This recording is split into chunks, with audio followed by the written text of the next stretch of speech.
ស្វាកូរីឡាជាក់មួយក្បាលស្រាប់តែមានអារម្មណ៍ឈឺចាប់ខ្លាំងវាបានដឹងថាធ្មេញមួយរបស់វាបានបាក់ការឈឺចាប់នោះធ្ងន់ធ្ងរខ្លាំងណាស់រហូតដល់វាមិនអាចញ៉ាំអ្វីបានឡើយ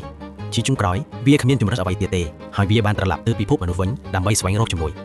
មនុស្សមានការភ័យស្លន់ស្លោចំពោះការលេចចេញភ្លាមៗរបស់ស្ដេចខុងប៉ុន្តែនៅពេលដែលពួកគេយល់ពីមូលហេតុនៃបញ្ហារបស់វាពេទ្យ Twing ដែលមានជំនាញបំផុតរបស់ប្រទេសត្រូវបានហៅភ្លាមៗវាជាបណ្ឌិតបានចាក់ថ្នាំសណ្ដំដល់ស្ដេចខុងដែលធ្វើឲ្យវាស្ងប់ចិត្តបន្ទាប់មកដោយប្រើខ្សែពួរវាជាបណ្ឌិតបានចោះទៅក្នុងមាត់ដ៏ធំរបស់វាបន្ទាប់ពីពិនិត្យមើលធ្មេញដែលបាក់វាត្រូវបានទាញចេញដោយមានជំនួយពីយន្តហោះដឹកជញ្ជូនបន្ទាប់ពីនោះវាជាបណ្ឌិតបានដំឡើងធ្មេញថ្មីដ៏រឹងមាំមួយដែលធ្វើពីយ៉ាន់ស្ពណ៌ទីតាញ៉ូមដល់វា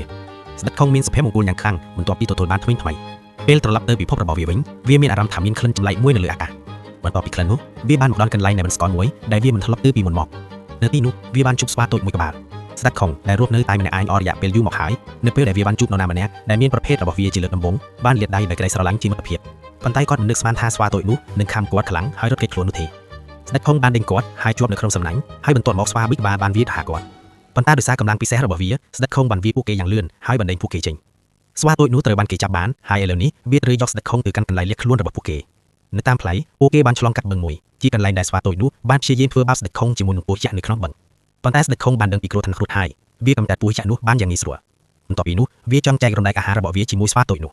ដោយឃើញការអាណិតអាសូររបស់ស្ដេចស្វាតូចនោះមានការចាប់អារម្មណ៍ហើយបាននាំវាទៅកាន់ការតាំងទីលំនៅរបស់សហគមន៍របស់វាពេលពួកគេទៅដល់ទីនោះទិដ្ឋភាពដែលលេចឡើងបានធ្វើឲ្យស្ដេចខុងភ្ញាក់ផ្អើលនៅទីនោះស្វាជាច្រើនដូចគាត់ត្រូវបានគេចាប់ជីកធ្លើយហើយពួកវាត្រូវបានបង្ខំឲ្យធ្វើការងារថ្មធ្ងន់ៗ